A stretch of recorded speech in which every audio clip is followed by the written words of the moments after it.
Question करते हैं, what is the title of the novel by Tim Walker that commemorates the 14th anniversary of the Bhopal gas tragedy. क्या बोला जा रहा है कि जो आपकी एक नोवेल है जो लिखी गई है किसके द्वारा? टिम वॉकर की तरह। अब टिम वॉकर से ना मुझे एक याद आ रहा है, फिल वॉकर हम आगे पढ़ेंगे, चलो अभी रहने देते हैं उसके बारे में। उन्होंने भी एक मतलब आपकी बायोग्राफी में हेल्प की है। तो what is the title of the novel by Tim Walker that commemorate the 40th anniversary of the Bhopal gas tragedy. कोई भी ऐसा नहीं होगा जिसे भोपाल गैस ट्रेजेडी के बारे में पता नहीं होगा, है ना। तो जो भोपाल गैस ट्रेजेडी है आपका, उसके बारे में बोला है इन्होंने। क्या बोल रहे हैं कि उसको जो 40th एनिवर्सरी अभी थी, 40वें नंबर की एनिवर्सरी थी, तो उसको याद करने के तौर पे एक नोवेल लिखी गई है जिसका टिम वॉकर ने लिखी। उसका टाइटल क्या है? तो भोपाल से रिलेटेड होगी। अब डिपेंड करता है कि क्या है वो है द प्रिजनर ऑफ भोपाल। आपको पता है कि लगभग 2 से 3 दिसंबर जब 1984 में क्या हुआ था, रात में आपकी जो भोपाल गैस ट्रेजेडी हुई थी, वहां पे जो आपकी मिथाइल आइसोसियानेट था वो रिलीज हो गया था, है ना। और वहां पे बहुत सारे मर गए थे, बहुत नुकसान हुआ था। तो टिम वॉकर जी भी उसी का एक पार्ट थे। तो वो उसको याद कर रहे हैं कि कैसे हम उस जेल में रह रहे थे। भोपाल गैस ट्रेजेडी क्या एक जेल की तरह थी, कितना हमें वहां पे टॉर्चर देखना पड़ा था मिथाइल आइसोसाइनेट की तरह, जो कि हाईली टॉक्सिक थी, है ना। तो अगर आपने लिखना हो किसी ने तो लिख भी सकते हो कि कौन सी गैस थी वो। पहले आता था, ये बहुत कॉमन क्वेश्चन था, अब तो शायद पता नहीं आएगा कि नहीं आएगा, बट कभी एग्जामिनर कुछ क्वेश्चन के साथ इजी क्वेश्चन भी डाल देते हैं। तो आप लिख सकते हो कि कौन सी गैस थी वो। मिथाइल आइसोसियानेट थी, जो आपकी भोपाल गैस ट्रेजेडी में जो गैस रिलीज हुई थी। कब हुआ था ये? 2 से 3 दिसंबर को रात को हुआ था 1984 में। तो उससे 40 साल हो गए हैं, तो उसकी 40th एनिवर्सरी थी। तो 2024 में तो भोपाल गैस ट्रेजेडी के ऊपर बुक लिखी है द प्रिजनर ऑफ भोपाल। किसने लिखी है? टिम वॉकर ने। तो ये है Tim Walker ji. Tim Walker the prisoner of Bhopal, a novel commemorating the 40th anniversary of the 1984 Bhopal gas tragedy. Next question है आपका, who won the golden sand master award at the international sand sculpture championship. आपसे पूछा जा रहा है कि जो golden sand master award जो कि अभी हुआ इंटरनेशनल लेवल का, उसमें आपका इंटरनेशनल सैंड स्कल्पचर चैंपियनशिप है, उसमें ये अवार्ड किसने जीता? तो बड़ी खुशी की बात है, ये अवार्ड जीता है हमारे इंडिया के सुदर्शन पटनायक जी ने। पटनायक वर्ड लग गया होगा तो आपको पता होगा ये कहाँ से बिलोंग करेंगे। नवीन पटनायक जी कहाँ के सीएम थे आपके, है ना, उड़ीसा के। तो ये भी उड़ीसा के ही हैं। अब अगर ये उड़ीसा के हैं तो इन्होंने जरूर कुछ ना कुछ उड़ीसा को ही रिप्रेजेंट किया होगा, जब वहां पे सैंड से इन्हें बनाने के लिए बोला गया होगा कुछ। तो इन्होंने भगवान जगन्नाथ जी को बनाया था और उनके जो बहुत बड़े भगत थे उन्हें बनाया था। तो artist Sudarshan Patnaik won the Golden Sand Master Award with the gold medal at the International Sand Sculpture Championship held in St. Petersburg, Russia। और हुआ कहाँ पे ये हुआ है आपका सेंट पीटर्सबर्ग रशिया के अंदर। तो आप देख भी सकते हो, ये है सुदर्शन पटनायक जी और इन्होंने यहाँ पे बनाए हैं भगवान जगन्नाथ और उनके जो बहुत बड़े भगत थे, डिवोटी थे आपके बलराम दास जी। और पटनायक जी को 2014 में पद्मश्री मिला था। अब थोड़ा सा रिकॉल करते हैं, पहले मैं आपको ट्रिक बता देती हूँ कि पटनायक जी जब मैम, हाँ जी मैम रिपीट करना यहाँ से आपने जो सुदर्शन पटनायक है ना, वो वहां से पीछे से रिपीट करना थोड़ा सा कि कहाँ पर ये इनाम मिला, अवार्ड मिला इनको। हाँ मैम, ये वाला सेंट पीटर्सबर्ग रशिया। ओके। तो बोल रहे हैं कि आपका जो गोल्डन सैंड मास्टर अवार्ड था वो किसने जीता अभी हाल ही में? तो ये जीता सुदर्शन पटनायक ने। अब बोल रहे हैं कि जो ये इंटरनेशनल सैंड स्कल्पचर चैंपियनशिप हुई, ये हुई कहाँ पे? तो ये हुई है आपकी सेंट पीटर्सबर्ग रशिया के अंदर हुई है ये। तो बोल रहे artist Sudarshan Patnaik won the golden sand master award with the gold medal at the international sand sculpture championship held in Saint Petersburg Russia. Russia के अंदर सेंट पीटर्सबर्ग है, वहां पे ये पूरी चैंपियनशिप चल रही थी। इन्हें बोला गया कि आप सैंड से कुछ भी बना लो, है ना। तो इन्होंने सैंड से क्या बनाया? इन्होंने बनाया भगवान जगन्नाथ जी। हमने कल परसों ही पढ़ा था पूरा भगवान जगन्नाथ जी की रथ यात्रा के बारे में, पूरा डिटेल में पढ़ा था हमने उसमें। तो जो भगवान जगन्नाथ जी हैं और उनके जो बहुत बड़े भगत हैं बलराम दास जी, तो उन जिनकी बीमारी ले ली थी ना भगवान जगन्नाथ ने, अगर उसकी आप कहानी पूरी अभी फिर वो अलग ही चला जाएगा, पर जो ये थे आपके डिवोटी थे बलराम दास, ये बहुत बड़े भगत थे और ये बीमार हो जाते हैं और जो भगवान जगन्नाथ हैं वो इनकी बीमारी ना अपने ऊपर ले लेते हैं। तो फिर होता है पूरा फेस्टिवल होता है कि कुछ दिन फिर भगवान जगन्नाथ जी बीमार रहते हैं क्योंकि उन्होंने बीमारी ली थी अपने भगत की। तो इसलिए इनके बहुत बड़े डिवोटी माने जाते हैं ये, और इनकी भी इन्होंने क्या की थी, साथ में सैंड स्कल्पचर बनाया था। और जो पटनायक जी हैं इन्हें मिला है पद्मश्री अवार्ड। कब मिला है इनको? 2014 में मिला है। देखो जब 14 साल की उम्र में लड़के लड़कियां होते हैं ना तो उनके दिमाग और ही जगह जाते हैं, है ना, पटाने पुटोने की तरफ जाते हैं। लेकिन पटाने जी ये जो पटनायक जी है, पटनायक, है ना, मैं थोड़ा सा मतलब थोड़ी ट्रिक और सी है, पर इनका ध्यान क्या था 14 साल की उम्र में पटनायक जी, इन्होंने बोला मेरे को तो कुछ अच्छा करना है। तो जहाँ 14 साल की उम्र में लोगों का, बच्चों का ध्यान कहीं और तरफ जाता है, इन्होंने क्या अचीव कर लिया? पद्मश्री। तो ये ट्रिक है आपके लिए, 14 साल से 2014, तो 2014 में इनको पद्मश्री मिला। फिर हमने कुछ और भी पढ़े थे, अगर आपको याद होगा, एक ऐसे भी थे जिनको 19 साल की उम्र में मिला था, क्योंकि उन्होंने 19 साल की उम्र में ही इतना अच्छा काम किया था। अब हिंट दे देती हूँ मैं आपको, जैसे वो बहुत अच्छे एक्टर हैं, है ना। मनोज बाजपेयी। हाँ, उन्हें कब मिला था? उन्हें मिला था 2019 में। फिर हमने एक और एक्टर भी पढ़े थे जिन्होंने क्या किया था, आप बताओगे, जिन्होंने 5 हिट फिल्में दी थी 2005 में। शाहरुख खान। शाहरुख खान, यस। मतलब ठीक है, ट्रिक का असर होता है मतलब। तो 2014 का भी अब आपको याद हो जाएगा कि कब मिला था इनको, पटनायक जी को 2014 में मिला था। Okay, next question. What aspects of governance in Jammu and Kashmir have been affected by the amended transaction of business of Government of UT of Jammu and Kashmir Second Amendment Rule 2024? इस question को ध्यान से समझना है, थोड़ा सा tricky सा question है सिंपल सा। ये बोल रहे हैं कि जो जम्मू कश्मीर की जो गवर्नेंस है, जो वहां पे अभी तक रूल रेगुलेशन होता था, उसमें अभी जो हाल ही में वहां पे एक नया अमेंडमेंट की गई, एक नया रूल ले आए। क्या रूल है जो अमेंडमेंट के थ्रू आया है? Transaction of business of government of UT of Jammu Kashmir. Simple UT तक भी रख सकते हो आप, transaction of business of government of UT, पर यूटी पता भी होना चाहिए कौन है, JNK। तो वहां पे ये रूल आया। इसमें क्या हो गया, जो जम्मू कश्मीर की गवर्नेंस थी उसमें चेंज देखने को मिला। कैसे, उसको समझते हैं। तो बोलते अफेक्ट किस किस को करेगी ये, इसके अंदर क्या क्या चीजें आएंगी? Police, public order, all India services जो होते हैं आपके, एंड ट्रांसफर एंड पोस्टिंग। जो ट्रांसफर होती है एक जगह से दूसरी जगह की, आप IAS IPS किसी की ट्रांसफर कर दे रहे हो, पोस्टिंग हो रही है, ऑल इंडिया सर्विसेज वाले हो गए, पब्लिक ऑर्डर हो गया, पुलिस हो गया। अब इसको समझते हैं, थोड़ा सा UT of Jammu and Kashmir और लद्दाख के बारे में भी देख लेते हैं। आपको पता है इससे पहले यहाँ पे आर्टिकल 370 चलता था आपका जम्मू कश्मीर के अंदर, है ना। फिर बाद में हमने 2019 में क्या किया, हमारी गवर्नमेंट ने, मोदी गवर्नमेंट ने क्या किया, इसे बना दिया यूटी। तो इसके 2 पार्ट हो गए, एक बन गया लद्दाख, एक बन गया जम्मू कश्मीर, जिससे अब हमारे पास कितनी यूटी हो गई है? टोटल 8 यूटी हो गई है। 8 यूटी में भी हमारी 4 यूटी हैं जो बिल्कुल लैंडलॉक्ड हैं, और 4 यूटी हमारी ऐसी हैं जो क्या है, पानी के साथ बॉर्डर बना, मतलब बॉर्डर में है आपकी। थोड़ा सा अब कर लेते हैं, इसको भी रिकॉल कर लेते हैं सब। जैसे 4 यूटी कौन है? जम्मू एंड कश्मीर है, लद्दाख है, पहले हम अंदर वाली करेंगे, और आपकी चंडीगढ़ होगी और दिल्ली होगी। ये कैसी है? अंदर है बिल्कुल, आपकी लैंडलॉक्ड है। और पानी वाली कौन कौन होगी? एक तो आपकी लक्षद्वीप होगी, पुडुचेरी होगी, अंडमान एंड निकोबार हो गया, उसके बाद आपका हो गया दादरा नगर दमन दीव। तो ये 4 होगी आपकी। फिर अब इसके बारे में थोड़ा सा देख लेते हैं। तो बोले Jammu and Kashmir after article 370 के बाद क्या हुआ, जब उसको वहां से रिवोक कर दिया गया, तो जो ड्यूल सिटीजनशिप मिलती थी पहले जम्मू कश्मीर के लोगों को, वो खत्म कर दी। अब एक ही सिटीजनशिप होगी, वो भारत के नागरिक होंगे जैसे हम लोग हैं। Central laws can directly apply. अब सेंटर के जो भी कानून है वो डायरेक्टली अब आप अप्लाई कर सकते हो, पहले नहीं होता था क्योंकि उनको आर्टिकल 370 दिया था, और आर्टिकल 370 उनके लिए अलग सा कॉन्स्टिट्यूशन था।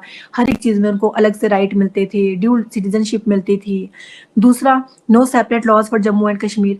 जो लॉज बाकी स्टेट और यूटी के लिए, वही वहां के लिए भी होंगे। Indian citizens from other state can by land and property. Most important, देखो पहले होता था कि अगर मैं हिमाचल की हूँ या कोई यूपी का है, अगर वो जम्मू कश्मीर में वहां पे कुछ खरीदना चाहता, प्रॉपर्टी जमीन नहीं खरीद पाता था। अब क्या है, आपके जो इंडियन सिटीजन्स हैं और स्टेट से भी, हम वहां पे जाके लैंड और प्रॉपर्टी खरीद सकते हैं। और फ्लैग भी 2 होते थे पहले, अब क्या है आपका no two flag. Election every 5 year होंगे, है ना, पहले ऐसा नहीं होता था। Centre can declare financial emergency under article 360। आपको पता है 3 इमरजेंसी लगती है, एक आर्टिकल 352 के तहत लगती है, एक आर्टिकल 354 के तहत लगती है और एक आर्टिकल 360 के तहत लगती है। जो आर्टिकल 360 के अंडर लगती है उसको बोलते हैं फाइनेंशियल इमरजेंसी। अब सेंटर अगर करना चाहे आर्टिकल 360 के अंडर फाइनेंशियल इमरजेंसी लगाना चाहे तो वो लगा सकता है। तो एक तो ये चीज आपने ध्यान रखनी है। फिर दूसरा, हाँ जी सर, आपने पूछना है कुछ? मैम 354 में भी लगती है कि 356 में लगती आर्टिकल है? 300, सॉरी, आर्टिकल 352, आर्टिकल 356, आर्टिकल 360। हाँ जी हाँ मैम। हाँ, एक आर्टिकल 352 है, मतलब 4 का गैप रख लेना है आपने याद, और एक आर्टिकल 356 है, और उसके बाद है आपका आर्टिकल 360। फ्लो में जल्दी जल्दी में हो गया। जो नहीं आर्टिकल मैंने 300, नहीं, मैंने सोचा कि कोई एडिशनल इन्फॉर्मेशन आई होगी इसके रिगार्डिंग। नहीं, वो मेरे से ना गलती से हो गया, जल्दी जल्दी में, फ्लो में। कोई बात वही नहीं। ठीक बोल रहे हो आप। आर्टिकल 352 होता है, फिर आर्टिकल 356 होता है, 356 और आर्टिकल 360 होता है ना। 352 में आपकी नेशनल इमरजेंसी लगती है, और उसके बाद जो ये 360 है आपकी, 360 में आपके लगती है फाइनेंशियल इमरजेंसी। अभी तक कभी भी हमारे देश में ना फाइनेंशियल इमरजेंसी नहीं लगी हुई है, तो ये आपने ध्यान रखना है। नेशनल इमरजेंसी तो आप सबको पता है कि लगी थी, और उसे हम अभी कल परसों ही हमने पढ़ा था, संविधान हत्या दिवस के रूप में हम लोग मनाते हैं। और साथ में जो आर्टिकल 356 होता है उसमें तो आपको पता है ये प्रेसिडेंट रूल लग जाता है वहाँ पे, तो वहाँ पे प्रेसिडेंशियल इमरजेंसी लग जाती है कोई भी स्टेट के अंदर अगर कुछ भी प्रॉपर से नहीं हो रहा होता है according to constitution.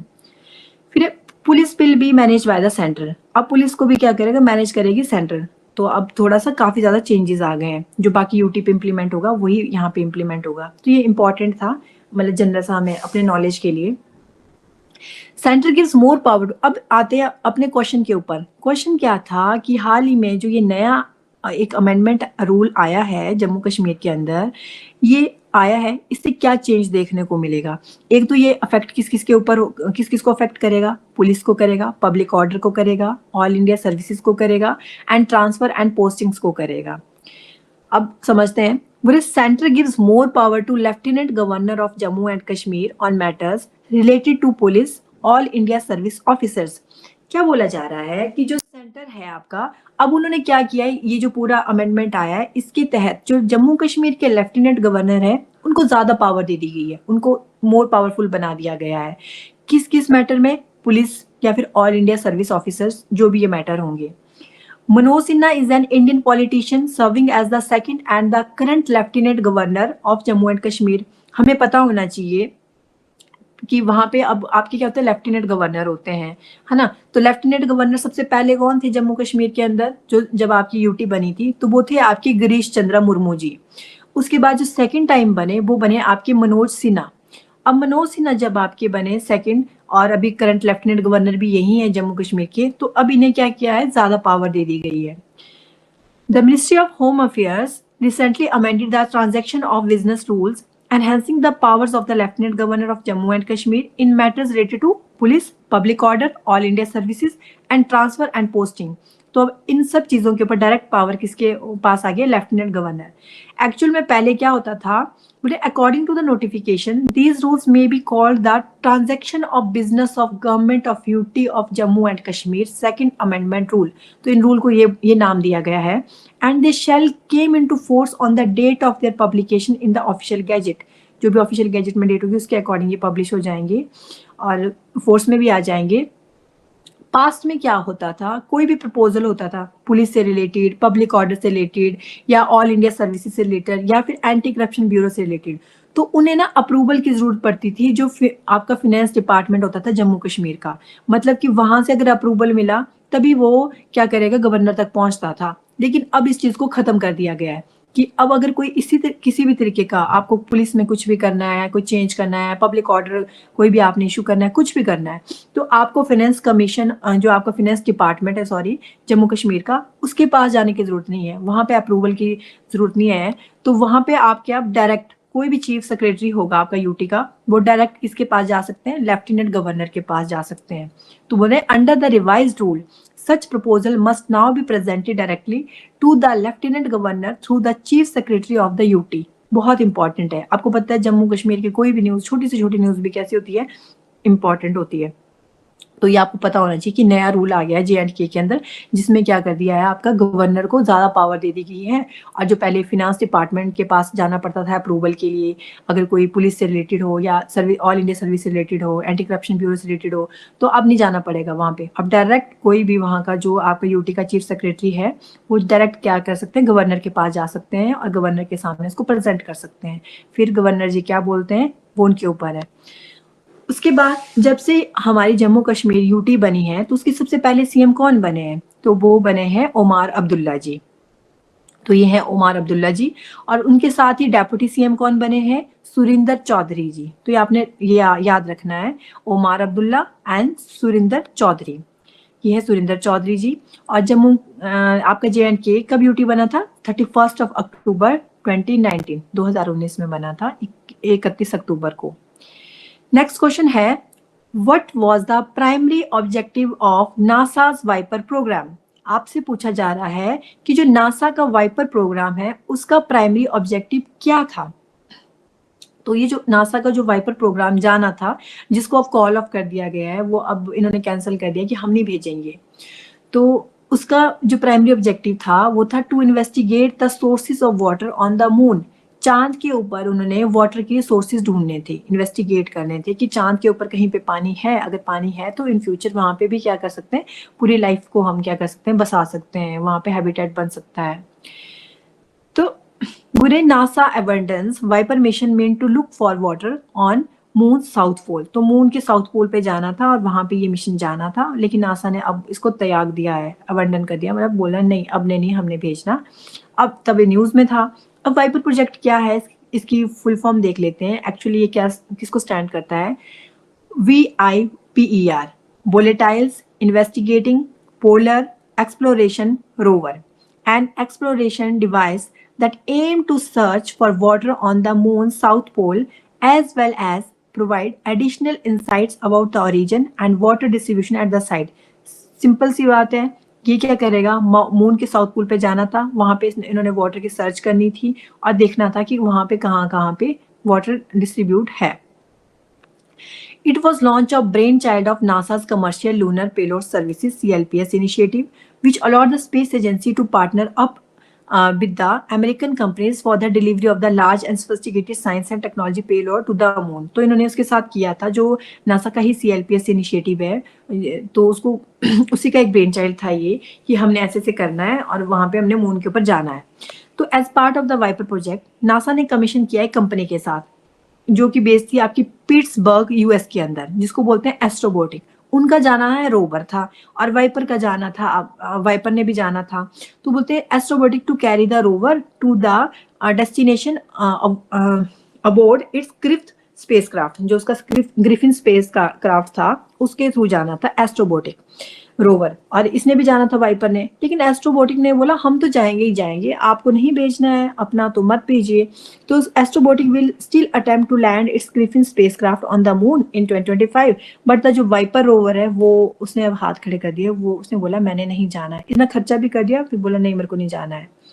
The agency has an array of missions planned to look for ice and other resources on the moon over the next 5 years। अगले 5 सालों में इन्होंने देखना है वहां पे कुछ आइस का कुछ मिलता है या कुछ पानी के सोर्सेज मिलते हैं, उसके ऊपर ये काम करेंगे।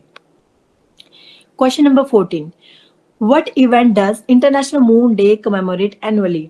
आपसे पूछा जा रहा है जो इंटरनेशनल मून डे है वो क्यों मनाते हैं, हम किसकी याद में मनाते हैं, किसको कमेमोरेट करने के लिए मनाते हैं हम इसलिए मनाते हैं इंटरनेशनल मून डे, जो हमारे फर्स्ट ह्यूमन थे जिन्होंने क्या किया था, अपोलो 11 में गए थे और मून के ऊपर उन्होंने लैंड किया था। तो हम सब जानते हैं कि कौन थे वो, है ना, नील आर्मस्ट्रॉन्ग थे जो फर्स्ट ह्यूमन थे जिन्होंने चांद के ऊपर लैंड किया था, और गए किसमें थे वो, अपोलो 11 में गए थे वो। तो बस उन्हीं को याद करने में, उन्हीं को कमेमोरेट करते हैं हम एनुअली, और हम लोग मनाते हैं इंटरनेशनल मून डे। तो option C is the answer. तो international moon day celebrate from 15th of July to 20th of July 2024, Sky Explorer ने बोला ये। July 20th is the international moon day. अगर एग्जैक्ट डेट आपने याद रखनी है तो 20 जुलाई को हम मनाते हैं international moon day, which is celebrated annually to commemorate the first human landing on the moon by the Apollo 11 mission. कब गए थे वो, 1969 में गए थे वो, जुलाई में ही गए थे, 20 जुलाई 1969 को उन्होंने लैंड किया था। तो इसलिए हम 20 जुलाई को ही हम क्या मनाते हैं, आपका इंटरनेशनल मून डे मनाते हैं। सिर्फ 20 साल के ही थे आपके, देखो वो जो नील आर्मस्ट्रॉन्ग थे, सिर्फ 20 साल की उम्र में ही वो अपोलो 11 से चले गए थे आपके इंटरनेट, मतलब मून के ऊपर उन्होंने लैंड कर लिया था। तो 20 साल के ही थे और जुलाई के महीने में गए थे। तो 20 जुलाई को किससे गए थे, अपोलो 11 से गए थे। कब गए थे, 1969 में गए थे। थीम क्या रही 2024 की इंटरनेशनल मून डे की, इल्यूमिनेटिंग द शेडोज। शेडोज को इल्यूमिनेट करना है। मून की शेडो पड़ती है ना, बस शेडो आपने याद रखना है, बीच में कीवर्ड पकड़ने होते हैं। आप क्या कर रहे हैं, मून की जो शेडो ना इल्यूमिनेट कर रही है, ऐसे ऐसे कुछ जगमगा रही है, कुछ कर रही है, तो कुछ ऐसे करके थीम आपको याद हो जाएगी। फिर ये मल्टीपल ऑफ थीम्स होती, कितनी हम किस किस की याद रखेंगे, तो बस कीवर्ड पकड़ने हैं आपने, मून शेडो। तो मून पे शेडो आ गई है, बस ऐसे करके। On December 9, 2021, United Nation General Assembly जो यूएनजीए है, उसने अडॉप्ट किया था resolution stating that July 20 will be observed every year as international moon day. और फर्स्ट ह्यूमन कौन थे जो गए थे, वो थे नील आर्मस्ट्रॉन्ग। और यूएनजीए ने बोला था कि हम क्या करेंगे, हम हर साल मनाया करेंगे international moon day. Next question, which organisation partnered with Madras motor sports club to supply storm X for the Indian national racing championship. अब इंडियन नेशनल रेसिंग चैंपियनशिप होती है आपकी, रेस जो होगी आपकी, कार रेसेस वगैरह होती हैं स्पोर्ट्स क्लब की। तो बोले उसके लिए जो है कौन सी ऐसी ऑर्गेनाइजेशन है जिसने पार्टनरशिप की है, किसके साथ, मद्रास मोटर स्पोर्ट्स क्लब के साथ। क्यों की है, उसने बोला हमारे पास ना एक बहुत बड़ा फ्यूल है, तूफान मचा देता है वो, और उस फ्यूल का नाम है स्टॉर्म एक्स। तो जब भी हम ऑयल के बारे में सोचते हैं तो हमारे दिमाग में कौन आ जाता है, Indian oil corporation limited, IOCL। तो जो इंडियन ऑयल कॉर्पोरेशन लिमिटेड है उसने पार्टनरशिप की है आपकी मद्रास मोटर स्पोर्ट्स क्लब के साथ, और बोला हम आपको बहुत ही तूफानी स्टॉर्म एक्स देंगे, है ना, तूफानी स्टॉर्म एक्स देंगे जो कि फ्यूल है आपकी जितनी भी जो इंडियन नेशनल रेसिंग चैंपियनशिप होगी उसके लिए। Indian Oil launches a high-speed car racing fuel StormX. Indian Oil partners with Madras Motor Sports Club to supply StormX for the Indian National Racing Championship. तो बोले इंडियन ऑयल कॉर्पोरेशन लिमिटेड के बारे में अब समझ लेते हैं थोड़ा सा। आपको पता बहुत इंपॉर्टेंट है इंडियन ऑयल। तो इंडियन ऑयल कब बनी थी, ये बनी थी 1964 में। एक तो आपने ये मतलब लिख लो आप, अगर आपने अपने शॉर्ट नोट्स में लिखना है तो इंडियन ऑयल कब बनी थी आपकी, 1964 में बनी थी। अब ये जब बनी थी तो ये ऑलरेडी एक कंपनीज थी आपकी ऑयल कंपनी, उनको मर्ज करके बनी थी। एक थी इंडियन ऑयल कंपनी लिमिटेड जिसकी स्थापना हुई थी 1959 में, और एक थी इंडियन रिफाइनरीज लिमिटेड जिसकी स्थापना हुई थी 1958 में। मतलब पहले रिफाइनरी वाली की हुई थी, फिर इंडियन ऑयल वाली की हुई थी 1959 में। तो फिर इन दोनों को मर्ज कर दिया गया 1964 में। फिर आपकी एक ही कंपनी बन गई Indian oil corporation limited, corporate करके बनाया था ना, तो इंडियन ऑयल कॉर्पोरेशन। तो उन्होंने भारत का पहला high octane racing fuel launch किया है, ये आपने याद रखना है, स्टॉर्म एक्स बहुत इंपॉर्टेंट है। तो Indian oil launches storm x India's highest आपका हाईएस्ट नहीं, India's first high octane racing fuel, ये आपने लर्न कर लेना है। तो IOC कंट्री की लार्जेस्ट ऑयल फर्म है और कंट्रोल करती है आपकी रफली 40% जो फ्यूल मार्केट शेयर है वो सिर्फ और सिर्फ IOC उसको क्या करती है, आपका कंट्रोल करती है।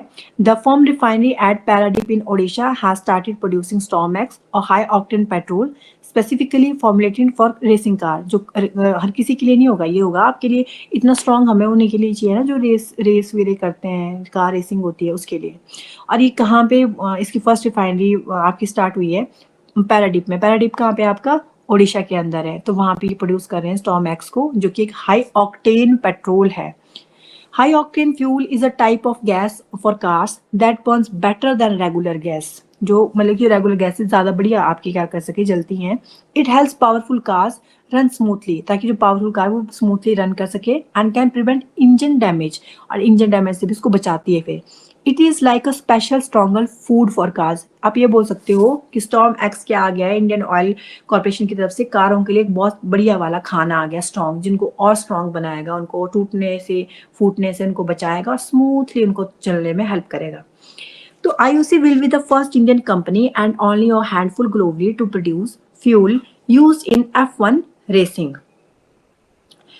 तो ये रखना, F1 रेसिंग जो भी होती है आपकी चैंपियनशिप होती है, देखो पहले ना इंडिया में होती नहीं थी, अब कुछ टाइम से लग पड़ी है इंडिया में होने, तो अब इंडिया में भी होती हैं। तो ये होती है, इनके लिए बना है storm x. India's highest rank energy PSU public sector undertaking. जब फॉर्च्यून, आपको पता है ग्लोबल लेवल पे इस पे होता है कि सबकी रैंकिंग होती है, तो फॉर्च्यून 500 लिस्ट में हमारी जो इंडियन ऑयल कॉर्पोरेशन थी, इसका रैंक भी हमने रखना है कितना था। तो इंडियन ऑयल कॉर्पोरेशन का था ओवरऑल वर्ल्ड में कितना रैंक था इसका, 94। Fortune 500 companies are ranked by total revenue for the respective, जो भी उनकी फिजिकल ईयर्स हैं उनमें उन्होंने कितना रेवेन्यू टोटल आपका प्रोड्यूस किया है, तो उसके बेस पे पूरी की पूरी लिस्ट बनती है। एक ग्लोबल मीडिया ऑर्गेनाइजेशन है ये, वो फॉर्च्यून मैगजीन आपकी।